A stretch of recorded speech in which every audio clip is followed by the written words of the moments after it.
Le masque du guerrier, la légende d'Adé Astérisque. Il y a bien longtemps, dans une époque où les hommes vivaient encore au rythme des esprits et des anciens dieux, il existait un village au sud-ouest du Nigeria, profondément enfoui dans la forêt luxuriante. Ce village portait le nom d'Olorin. Entouré de collines, de rivières serpentant et d'arbres majestueux, Olorin était un lieu où les hommes et la nature vivaient en harmonie parfaite. Chaque matin, les premiers rayons du soleil perçaient à travers le dense couvert des arbres pour caresser le sol du village. Les villageois sortaient alors de leurs cases de terre cuite et de chaume, accueillant la journée avec des chants et des prières. La vie était paisible à Olorin. Les enfants jouaient dans les champs, les femmes s'occupaient de la récolte du manioc et du maïs, et les hommes partaient chasser ou pêcher dans la rivière voisine. Mais, même dans cette tranquillité apparente, un mystère planait au-dessus du village. Un mystère transmis de génération en génération. Le masque du guerrier. Le masque du guerrier n'était pas un simple artefact. Il était vénéré comme un objet de pouvoir, une relique sacrée enfermée dans un sanctuaire enfoui au cœur de la forêt. On racontait que le masque renfermait l'esprit des guerriers passés, ceux qui, il y a des siècles, avaient défendu Olorin contre des forces sombres et maléfiques. Seul un être au cœur pur, au courage indomptable et à l'esprit de sacrifice inébranlable pouvait porter ce masque et survivre à son pouvoir. Les anciens du village parlaient souvent de l'homme qui avait, pour la dernière fois, porté le masque. Un guerrier noble et vaillant, qui avait donné sa vie pour emprisonner un sorcier maléfique nommé Ogbunik, un être craint pour sa cruauté et ses pouvoirs terrifiants. Ce guerrier, qui n'était autre que le père d'Adé, le héros de notre histoire, était devenu une légende à Olorin. Son souvenir était gravé dans les cœurs et les esprits, mais pour Adé, c'était bien plus qu'une simple histoire. Adé, qui avait perdu son père alors qu'il n'était encore qu'un enfant, avait grandi dans l'ombre de cette figure héroïque. Il passait des heures, assis près de la rivière, à contempler les récits racontés par les anciens sous le grand baobab, rêvant du jour où il pourrait prouver à tous qu'il était digne de marcher sur les traces de son père. Mais le chemin du guerrier est long et pavé d'épreuves. Adé était un jeune garçon de 17 ans, à la stature élancée et à la chevelure crépue qui tombait sur son front. Ses yeux, d'un brun profond, brillaient d'une détermination ardente, mais aussi d'une mélancolie liée à la perte de son père. Il portait toujours un collier en perles, un héritage de son père, qui lui rappelait le courage et l'honneur de cet homme. Le jeune homme passait ses journées à s'entraîner dans les champs, se battant contre des ennemis invisibles, exécutant des mouvements de combat qu'il avait appris par cœur en observant les anciens. Il courait à travers les bois, se faufilant entre les arbres, apprenant à connaître la forêt comme sa propre poche, espérant qu'un jour, il serait capable de défendre son village comme son père l'avait fait. Mais malgré tous ses efforts, les anciens restaient sceptiques. « Tu es encore trop jeune, Adé », lui disait souvent l'un des anciens, un homme au visage marqué par le temps et l'expérience, le pouvoir du masque n'est pas à prendre à la légère. Il faut être préparé, tant mentalement que physiquement. Ces mots résonnaient dans l'esprit d'Adé, alimentant son désir de prouver sa valeur. Les rituels de la vie quotidienne à Olorin continuaient, mais l'atmosphère devint de plus en plus tendue à mesure que les rumeurs circulaient sur le retour imminent d'Ogbunik. Un soir, alors que le soleil se couchait derrière les collines, peignant le ciel de teintes orangées et violettes, Adé se tenait près de la rivière. Le murmure de l'eau l'apaisait, et il ferma les yeux, rêvant du jour où il pourrait revêtir le masque du guerrier. Soudain, un cri perça le silence. C'était un cri de terreur, suivi de bruits de pas précipités. Adé ouvrit les yeux et se précipita vers le village. En arrivant, il découvrit une scène chaotique. Des villageois fuyaient dans toutes les directions, et des silhouettes sombres se mouvaient parmi eux, semant la panique. Des esprits maléfiques, les sbires d'Ogbunik, avaient fait leur apparition, déferlant sur Olorin comme une tempête. Ils s'attaquaient aux maisons, renversant les paniers de nourriture et faisant voler les feux de camp. Adé pouvait sentir l'odeur âcre de la peur dans l'air, et son cœur battait la chamade. Il savait qu'il ne pouvait pas rester inactif. Sans réfléchir, il attrapa un bâton, l'érigeant en une arme. Il se fraya un chemin à travers la foule, cherchant à aider les villageois en détresse. Une vieille femme, accroupie près de sa maison, poussait des cris désespérés. Adé se précipita vers elle, la saisissant par le bras pour l'éloigner du danger. « Viens, il faut partir », cria-t-il, son cœur battant à tout rompre. La femme, reconnaissant la bravoure d'Adé, hocha la tête et se leva, se laissant entraîner par le jeune homme. Ensemble, ils s'enfuirent vers le centre du village, où les anciens avaient commencé à rassembler les villageois pour les protéger. Dans ce chaos, une figure imposante se détacha des ombres, Ogbunik lui-même, le sorcier maléfique. Son corps était enveloppé de ténèbres et son regard, glacial, scrutait le village avec un mélange de dédain et de colère. « Vous pensez vraiment que vous pouvez me résister, petit mortel ?» Sa voix résonna comme un tonnerre, faisant vibrer le sol sous les pieds d'Adet. « Je suis de retour, et cette fois, rien ne m'arrêtera. » Les villageois, tremblants de peur, se regroupèrent, cherchant du réconfort dans la présence des anciens. Mais pour Adet, quelque chose se réveilla en lui. Un sentiment de détermination et de colère face à cette menace qui pesait sur son peuple. Il se tenait là, au milieu de cette tempête, une idée germa dans son esprit. Si jamais il voulait porter le masque du guerrier, le moment était venu de prouver sa valeur. Il ne pouvait pas laisser Ogbunik détruire tout ce qu'il aimait. « Je vais me battre », s'écria-t-il, s'adressant à ses semblables. « Nous ne pouvons pas laisser cet homme détruire notre village. » Les villageois, surpris par le courage d'Adet, le regardèrent. La détermination dans ses yeux était contagieuse. Ils se mirent à murmurer, puis à acquiescer. L'esprit de la résistance s'éveillait dans leur cœur. « Oui, nous allons nous battre », s'écria un guerrier plus âgé, levant son arc au ciel. C'est alors que les anciens, bien qu'inquiets pour le jeune homme, réalisèrent que la force du village reposait aussi sur le cœur d'Adet. Ils savaient que le moment était venu d'agir. Le village d'Olorin était en émoi. Les esprits maléfiques d'Ogbunik ravageaient les maisons, et la peur s'instillait dans le cœur des villageois. Mais l'appel d'Adet avait éveillé quelque chose de puissant. Le courage grandissait dans les âmes, et les villageois, unis par la menace commune, se préparaient à défendre leurs terres. Les anciens, bien que préoccupés, savaient que le masque du guerrier pouvait faire pencher la balance en leur faveur. Mais pour qu'Adet puisse revêtir ce pouvoir, il devait d'abord prouver qu'il était digne. Le chemin vers le sanctuaire était semé d'embûches et d'épreuves, et son cœur devait être pur. Au moment où le soleil se levait sur la forêt, une lueur dorée illumina le visage déterminé d'Adet. Il savait que la bataille était inévitable, mais avant de s'engager, il devait se rendre au sanctuaire et revêtir le masque. Les anciens, voyant sa détermination, décidèrent de lui confier une tâche. « Adet, tu dois te rendre au sanctuaire avant qu'Ogbunik ne soit pleinement libéré de sa prison. Prends ce talisman, dit l'un des anciens, en tendant à Adet une petite amulette ornée de symboles protecteurs.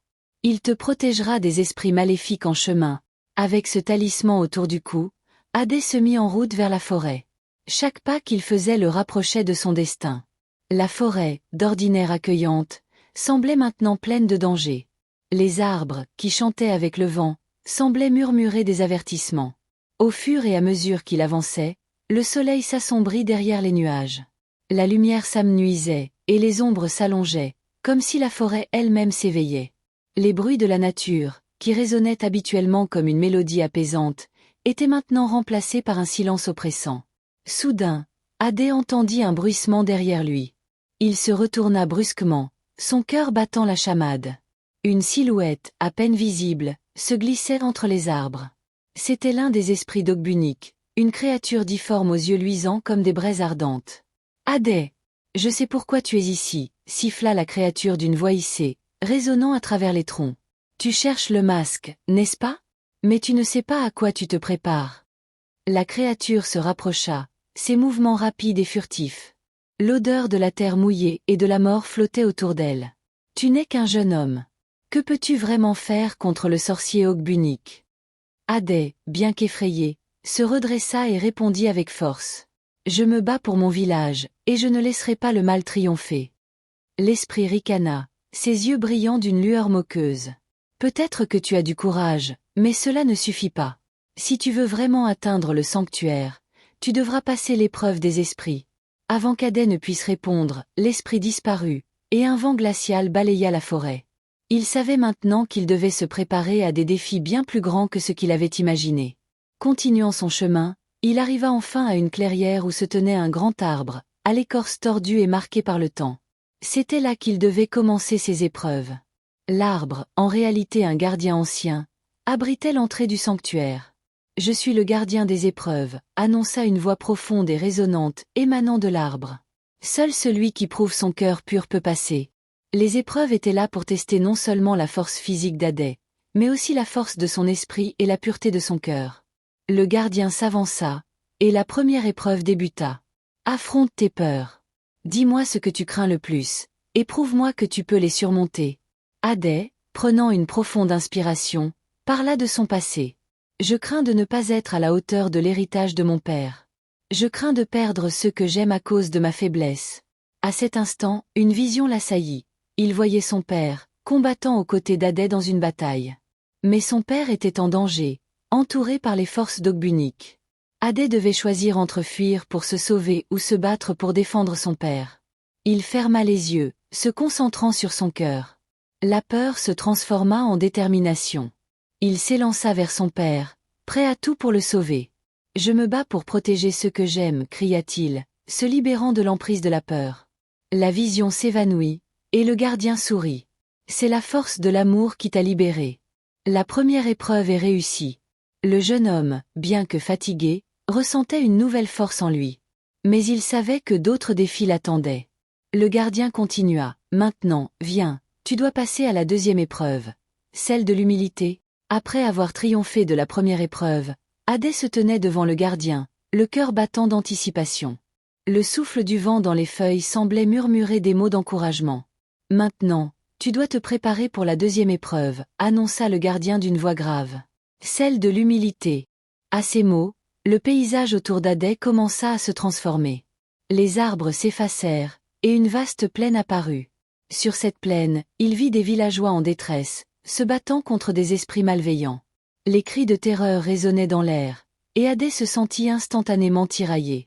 Il se précipita vers eux, mais alors qu'il courait, il réalisa qu'il n'était qu'un spectateur. Aucun de ses efforts ne pouvait les atteindre. Il pouvait les voir, mais il ne pouvait rien faire pour les aider.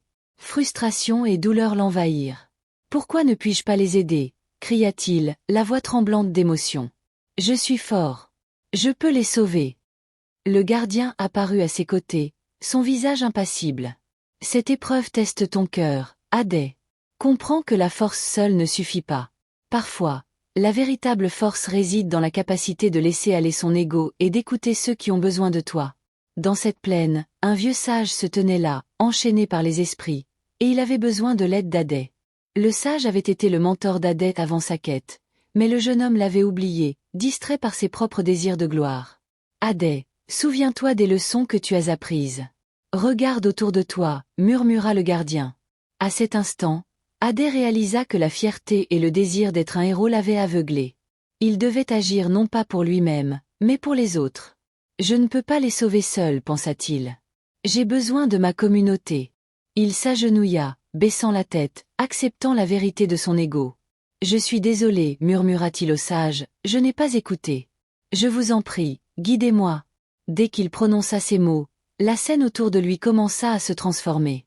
Les chaînes du sage se brisèrent, et les esprits, libérés de leur emprise, se dissipèrent dans un souffle de vent doux. « Tu as compris, Adai. L'humilité est la véritable force, » dit le gardien avec un léger sourire. La deuxième épreuve est réussie.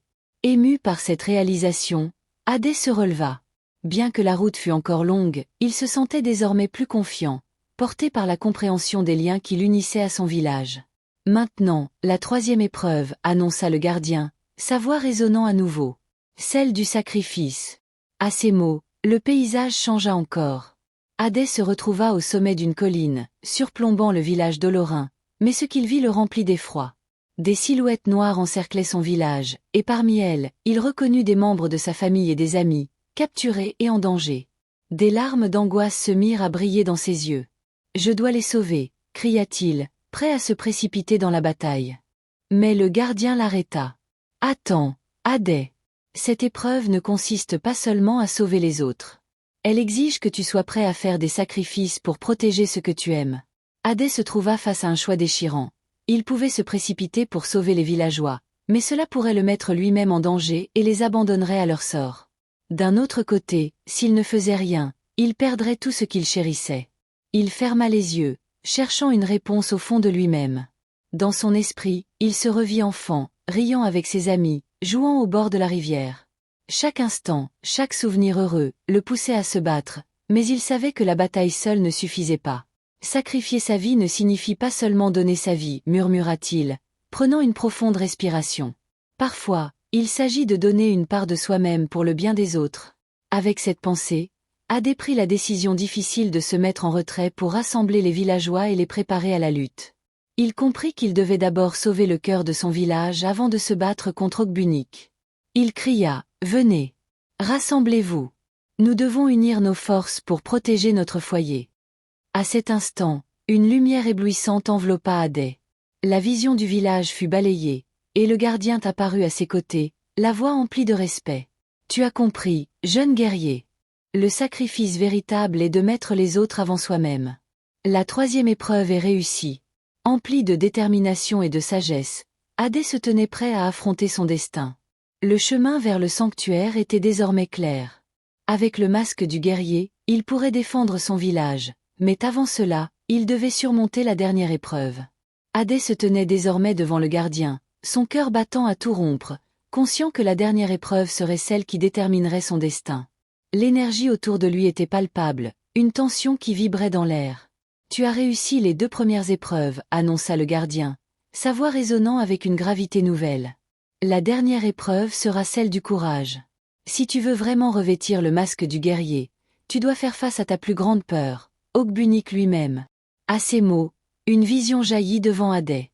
Il se retrouva sur le champ de bataille, en plein cœur d'une tempête, où Ogbunnik se tenait face à lui, enveloppé de ténèbres, un sourire sinistre sur le visage. Le sorcier semblait puissant et invincible, une force de la nature à laquelle personne ne pouvait échapper. « Regarde comme il tremble, » railla Ogbunnik, levant les bras pour invoquer des esprits malfaisants. « Regarde comme ils ont peur de moi. Tu es bien trop faible pour m'affronter. » Dans cette vision, Hadès sentit une vague de peur l'envahir. L'ombre d'Ogbunnik se propageait, étouffant l'espoir qui brillait dans le cœur des villageois. Mais quelque chose en lui s'éveilla.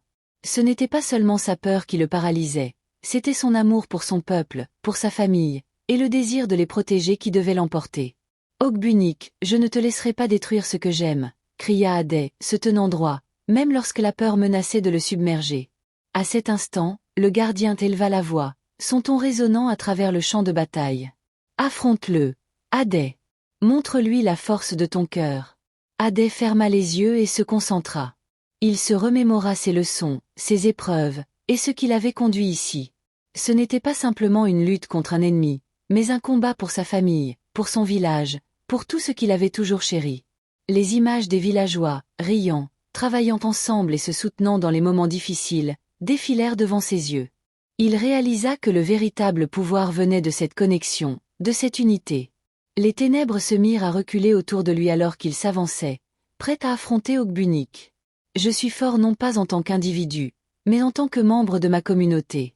Je porte en moi la force de tous ceux que j'aime. » Ogbunnik, perplexe, ne s'attendait pas à cette déclaration. « Tu penses que des mots peuvent te sauver ? » « Ce ne sont pas des mots, » rétorqua Hadès, le regard fixe sur le sorcier. « C'est la vérité. » Avec une détermination renouvelée, Hadès s'avança, et au moment où il atteignait le sorcier, un éclat de lumière enveloppa son corps. C'était le masque du guerrier, flottant dans l'air, attiré par la puissance de son cœur. « Le masque, c'est pour ceux qui osent affronter leur peur et se battre pour les autres, » murmura le gardien, apparaissant à ses côtés. Dans un geste fluide, Hadès saisit le masque et le plaça sur son visage. À cet instant, une vague d'énergie parcourut son corps. Le masque, orné de symboles anciens, brillait d'une lueur éclatante, amplifiant sa force et son courage. « Ogbunnik, ton temps est révolu, » déclara Hadès, la voix maintenant plus forte et plus résolue. Le sorcier, réalisant qu'il était confronté à une force qu'il n'avait pas anticipée, recula, mais il ne se laissa pas abattre. « Je ne te laisserai pas gagner si facilement. » Une tempête de magie s'éleva autour d'eux alors qu'Ogbunnik lançait des sorts puissants. Hadès, renforcé par l'énergie du masque, leva la main. Une lumière radieuse jaillit de lui, rencontrant les ténèbres de la magie d'Ogbunnik. Les 2 forces se heurtèrent avec une intensité qui ébranla la terre. Hadès ressentit la puissance du village en lui, l'unité de son peuple, leur espoir, et cela lui donnait la force de repousser les ténèbres. « Tu es seul dans ton obscurité, » déclara Hadès, fermant les yeux pour puiser dans cette énergie. « Mais je suis entouré de ceux qui m'aiment. » La lumière, alimentée par l'amour et l'unité, finit par submerger les ténèbres. Ogbunnik hurla alors que la lumière l'engloutissait, et dans un ultime éclat, il fut dispersé, les esprits malveillants se dissipant avec lui. Lorsque le calme revint, Hadès se tenait, le masque du guerrier brillant toujours sur son visage. Les villageois, libérés de la peur, émergèrent de leur cachette, leur visage marqué par la surprise et l'admiration. « Aday, tu as vaincu Ogbunik !» s'écria l'un des villageois, courant vers lui, suivi par les autres. La joie éclata dans le village. Les villageois, unis et solidaires, se regroupèrent autour d'Aday, leur héros, célébrant la victoire et la résilience de leur communauté. « Merci, Aday, dit le vieux sage, ému. Tu as prouvé que le vrai pouvoir réside dans l'amour et l'unité. » Avec un sourire humble, Aday retira le masque du guerrier, le tenant dans ses mains. « Je n'aurais pas pu le faire sans vous. Ensemble, nous sommes plus forts. » Et ainsi, la légende d'Aday et du masque du guerrier se transmit de génération en génération. Un rappel que même face aux ténèbres, l'amour et l'unité triomphent toujours. Dites-nous dans les commentaires depuis quel pays vous nous suivez.